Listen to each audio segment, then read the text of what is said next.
RCR, la red que comunica y une al Perú. Doctor Zúñiga, siempre es grato conversar con usted, muy amable. ¿Cómo está, José? Al contrario, es un honor y un placer estar con ustedes, como siempre. Vamos a hablar de un tema de actualidad que poca relevancia le estamos dando en el país, ¿no? Y tiene que ver con el último informe, la COVID-19 y el mundo del trabajo, que elaboró hace unos días la Organización Internacional del Trabajo, ¿no? Un poco para graficar, ¿no? Da cuenta que 155 millones de empleos se han perdido en el primer trimestre del año 2020, ¿no? Y en el segundo trimestre esta cifra ascendería a 400 millones, ¿no? América Latina habría perdido 18.3%, que corresponde a 73 millones de empleos. Citando este informe, o en su reciente columna, usted, en el diario Exitosa, menciona que el empleo en el Perú disminuyó 39.6% entre abril y junio, lo que equivale a 6.720.000, escuchemos bien, 6.720.000 personas desempleadas. ¿Qué hemos hecho mal, doctor Zúñiga, en esta pandemia para llegar a estos niveles que nos coloca como el país que perdió más empleos en América Latina? Bueno, inicialmente son cifras de la Organización Internacional de Trabajo. Como usted bien dice, José, para el primer trimestre y para el segundo trimestre del año, sumados ambos son 555 millones de pérdida de empleo a nivel mundial, y ellos dicen que en el último trimestre, si la cuestión de la pandemia continúa igual, serían 140 millones de empleos más, y si se produjera una segunda ola serían 340 millones, los cuales estaríamos bordeando casi los 900 millones de empleos a nivel de todo el mundo. Como usted bien dice, en el caso de América Latina son el 73%, y uno de los países con mayor déficit o con mayor pérdida de empleo se encuentra el caso peruano. El caso peruano se han perdido alrededor de 6.7 millones de empleos, ¿no? Y hay que tener en consideración lo siguiente: un tema es el desempleo y otra cosa es la pérdida de empleo. El desempleo es el conjunto de personas que están buscando trabajo, y la pérdida de empleo es por cuestiones de la pandemia, que lógicamente se va a subir más adelante al indicador que se denomina desempleo. En el caso peruano siempre hemos andado en el nivel de desempleo en 5.8 o 6%, pero a raíz de la pandemia estamos ubicados en el 16.6, es decir, camino al 17%. Hay países que nos superan, como el caso de Costa Rica, el caso de Colombia, con 24 y 20% de niveles de desempleo. Pero vuelvo a decir que el desempleo es una cosa, que es la búsqueda de empleo, y la pérdida de empleos es otra cosa. En el caso peruano se han perdido 6.7 millones de empleos de una población económicamente activa dispuesta a trabajar, que es alrededor de unos 11.7, casi 12 millones de personas dispuestas a trabajar. Se ha perdido el 55.5. ¿Por qué? Yo creo porque el nivel de días de aislamiento ha sido demasiado extenso. Ha habido países, como el caso de Italia, España, Chile, Argentina, que no todos los sectores se declararon en aislamiento. En el caso peruano no se declaró en aislamiento el sector financiero, el sector servicios, no el sector público y la agroindustria, ¿no? Y por esa razón los niveles de pérdida de PBI fueron tan desastrosos hasta llegar a menos 40 en el mes de mayo. Y por esa razón yo creo que el número de días de aislamiento, aunado a que casi todos los sectores de la economía estaban, ¿no?, en situación de aislamiento, llegó a estos resultados. En el caso chileno, por ejemplo, el sector minero continuó trabajando. En el caso español continuó trabajando el sector manufacturero y el sector construcción, de la misma manera en el caso italiano, y lógicamente sus cifras son un poco menores y el número de empleos es menor. ¿Hasta cuándo y cuándo se va a corregir este tema del empleo? Yo creo que para llegar a niveles de diciembre del 2019, en donde el Perú no estaba en bonanza, sino con unas cifras regularonas, yo creo que diciembre del 2022. Antes no, porque recobrar todo ese espacio de empleo es un tema que demora. Y por otro lado, las fases, la última fase, la 4, que empieza a partir del 1 de octubre, no están todos los sectores. Y al no estar todos los sectores, toda la economía no está trabajando. Si estuviera toda la economía trabajando, probablemente pudiéramos recobrar los niveles de empleo en julio del 2022 o en junio del 2022. Pero antes, mientras no trabajen todos los sectores, alcanzaremos el nivel de empleo de diciembre del 19 en diciembre del 22. Ahora, para alcanzar ese nivel de empleo de diciembre del 2019, naturalmente, doctor Zúñiga, las cosas se tienen que hacer bien, ¿no? ¿Qué es lo que se tenía que hacer bien, se tendría que hacer bien para poder llegar a esa meta, ¿no? Como usted bien lo ha indicado, no estábamos en el mejor de los mundos en el 2019, al cierre de diciembre de 2019, pero estábamos en una posición, digamos, mucho mejor que otros países de la región, ¿no? Pero ¿qué pasa en situaciones como la que estamos en este momento? Tenemos poco nivel de inversiones, una poca confiabilidad en el marco jurídico, ¿no? ¿Esto permite que hacia el 2022 podemos llegar a estos niveles, o que si seguimos haciendo mal las cosas, la cosa se puede ir, digamos, en un nivel de decreciendo?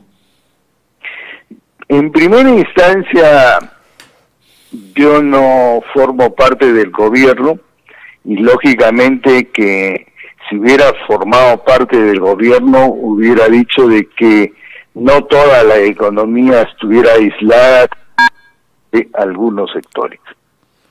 Eso no ocurrió. Repito, solamente servicios financieros y agroindustria estuvieron trabajando y no pararon ningún solo día, y empresas vinculadas a alimentos, ningún solo día. Si es que se hubiera permitido que más sectores hubieran ingresado al desarrollo de la economía, el resultado hubiera sido mejor. ¿No? ¿Qué es lo que se debería hacer? Que las fases puedan integrarse rápidamente. ¿No? Ese sistema, por ejemplo, de ir por pedacitos liberando los espacios de la gastronomía, lo único que hace es que las empresas más rápidamente caminen a la quiebra.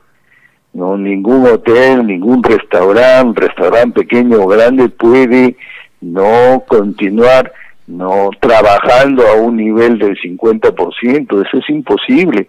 Los negocios tienen que trabajar a niveles del 80, el 90% si es que quieren generar rentabilidad.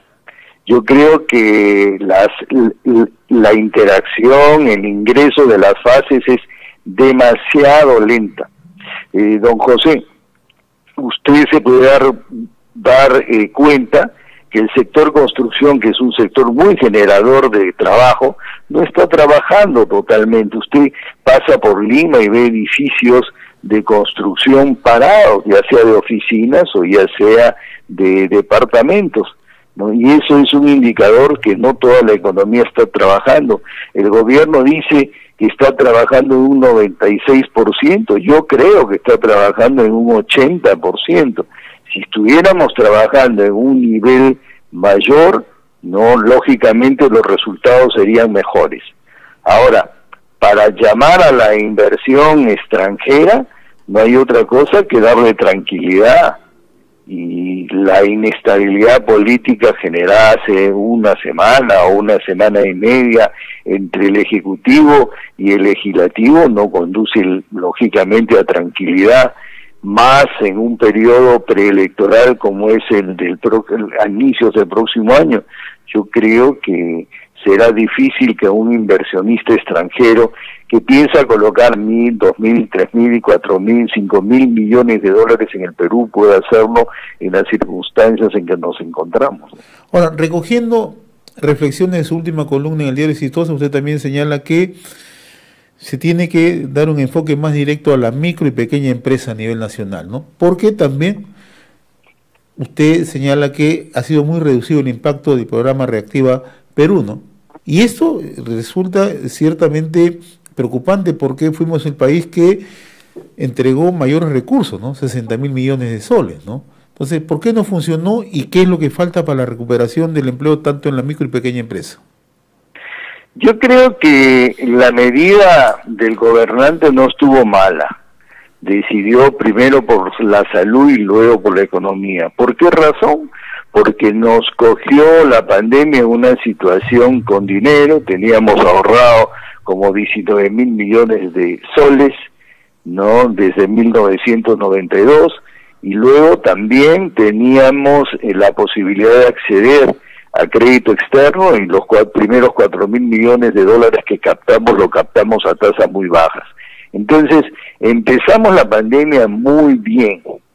Yo creo que en el camino falló porque fue demasiado extensa, 107 días es demasiado extensa, ¿no? Y los bonos no fueron entregados verdaderamente a los más pobres, sino a algunos, ¿no? Y eso ha determinado, ¿no?, que nos encontráramos en la situación que nos encontramos. El programa Reactiva FAE-MIPE es un programa interesante.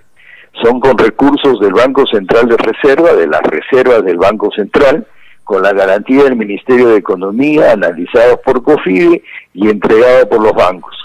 ¿Qué se hizo en su primera instancia? Que los bancos grandes, que fueron los que colocaron más, le entregaron a sus empresas con las cuales trabajan permanentemente. Y oh sorpresa, empresas que no paralizaron ni un solo día recibieron los 10 millones de soles. Y no recibieron los recursos las pequeñas y medianas empresas. En mi artículo dice que recibirán 440.000 empresas, pero son 2.200.000 las microempresas. Si es que se le diera recursos a todas las microempresas, yo creo que se salvaría bastante, pero es decisión del Ejecutivo. Y hay una caja del Sur, Caja Arequipa, que dice, si a mí me dan recursos Reactiva en mayor cantidad, yo puedo colocar a 1 millón de pequeños y microempresarios. Y los pequeños y microempresarios yo creo que son la salvación porque son los que podrían otorgar mayor cantidad de puestos de trabajo. Por lo tanto, el instrumento estuvo bien, pero tuvo sus fallas y en el camino todavía no se han arreglado.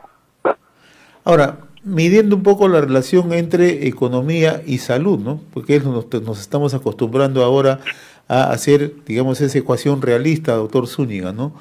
Tenemos que estar preparados para una eventual ola de nuevos contagios, ¿no? Y que no afecte a la economía como tal, ¿no? Es evidente que entre salud y economía, en primera instancia salud, porque si es que uno no sigue viviendo, no hay economía. Pero ya en las circunstancias actuales en donde uno es el que se tiene que cuidar y uno es el que tiene que prever que le pudiera dar esta pandemia o este virus, el coronavirus, pues yo creo que ya van de la mano el comportamiento de la salud con la economía. Es cierto que el país nunca se preocupó por el sector salud y no le dio la suficiente cantidad de recursos para hacer frente a cualquier tipo de enfermedad.